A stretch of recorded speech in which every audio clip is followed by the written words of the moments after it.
Hello, welcome back. If you're new here, my name is Becca and today I'm going to be talking about the least popular books I have ever read.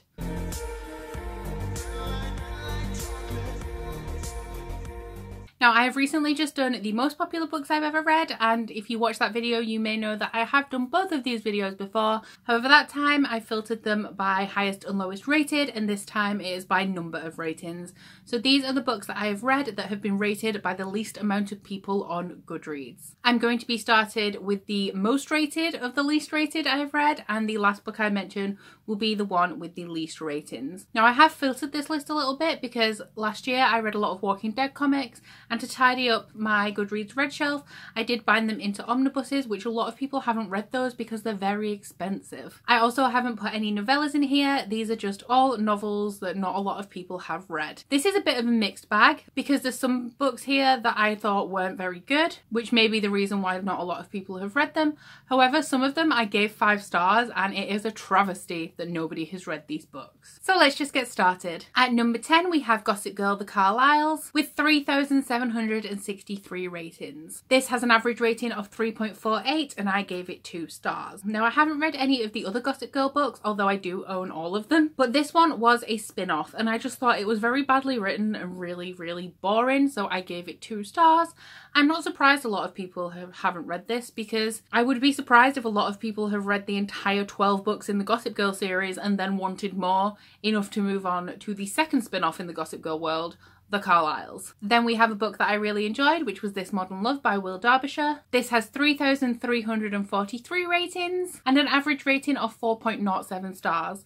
I gave this 5 stars and I really love this, and I think it's really great for people who love modern poetry. This is a collection of essays, text messages and emails surrounding the topic of love. Will Derbyshire is an online presence who gained fame by talking about his breakup, and then he sort of became an agony aunt. So he asked the public 6 questions, and this is a collection of their responses. An example of the questions is, what would you say to your ex without judgment? Some people also submitted image responses, but this book also contains letters, emails like I said, and just lots of little cute and sometimes heartbreaking and angsty anecdotes about love. At number 8 we have Invictus by Ryan Groudon with 3,201 ratings. It has an average rating of 3.9 and I gave this a 4.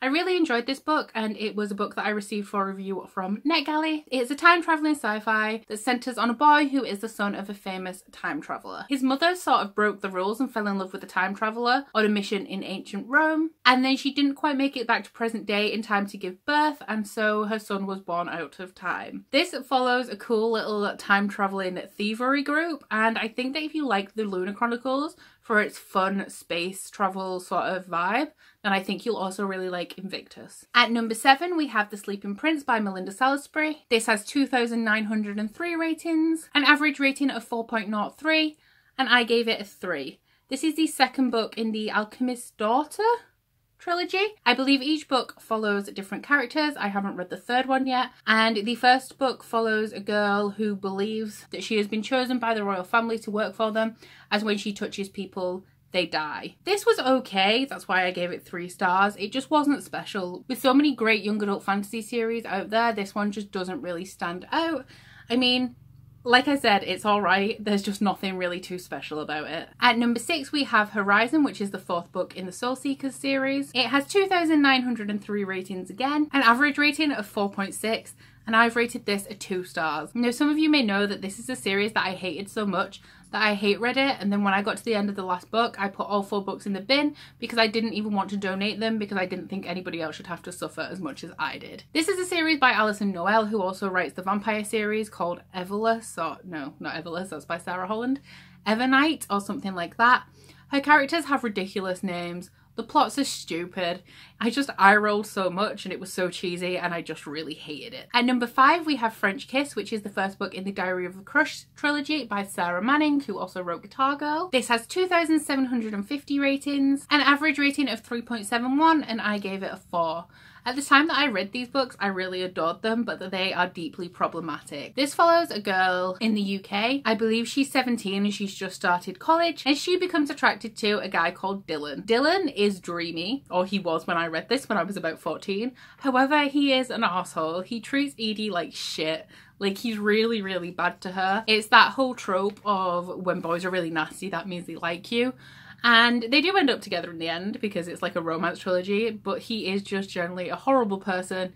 These books would not stand up to the test of time. I'm kind of interested in rereading them because I did really love them when I was a young, impressionable teenager, but they are definitely not a series that teenagers should be idolizing and reading today. Number 4 with 914 ratings is The Visible by Sarah Shepard. It has an average rating of 3.08 and I gave it a 3. This is a adult standalone by the author of the Pretty Little Liars and the Lying Game series, and I thought this book was okay. It follows a girl who, if I remember rightly, is adopted. I don't remember this book very well, but I know that she is obsessed with genetics and DNA and how your DNA plays a part in who you are later on in life. So it's essentially a debate on nature versus nurture. It was average, it was okay. I can't say I enjoyed it, but I didn't hate it.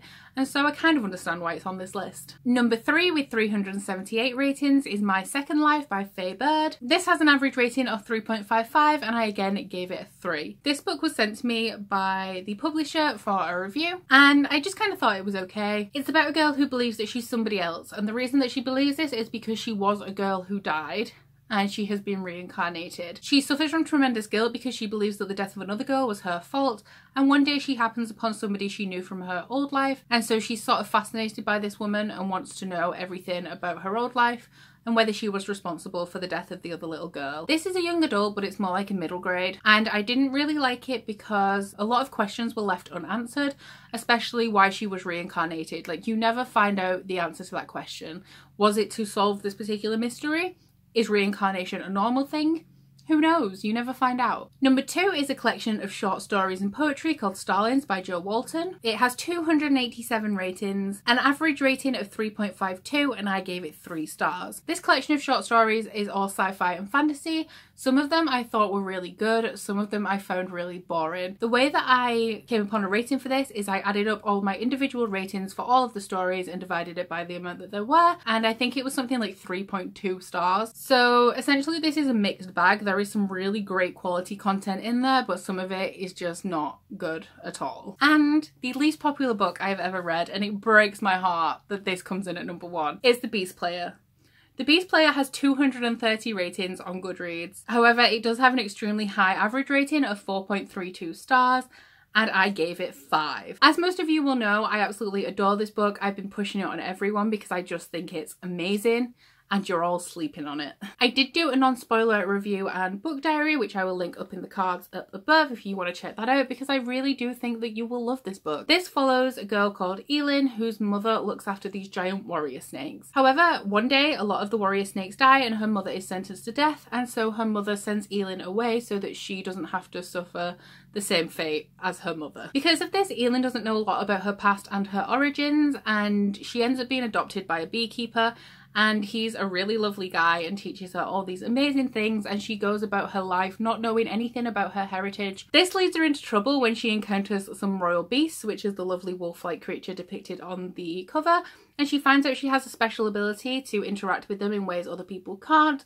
And a lot of people covet her for this ability, but she just wants to be free. And a lot of it is really about the line in nature and where you should cross that to help other living creatures, and where maybe you should stay behind your line and not interfere with nature. I absolutely adored this. I think if you love young adult fantasy, you will really love this book.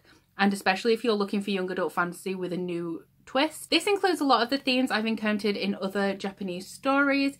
It's a very patient, very beautiful storytelling, and I really, really love this. It is translated, it's translated from Japanese, so I'm assuming that all of the Japanese culture in this is accurate as it was written by a Japanese lady, and I just think it's a really beautiful story. So that's everything for the 10 least popular books I've ever read. Please let me know if you've read any of these, because obviously not many people have. Also, please don't forget to like this video if you liked it and subscribe if you want to. If you head to my description box, you'll find a link to my Goodreads, Instagram and Twitter if you'd like to follow me on any of those, as well as a link to my Bookish body butter and candle website, the Instagram for that, and a 10% off discount code. But that's it from me today. Bye!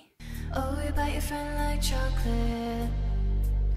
You say you will go where nobody knows, with guns hidden under our petticoats. We're never gonna quit it, no, we're never gonna quit it, no.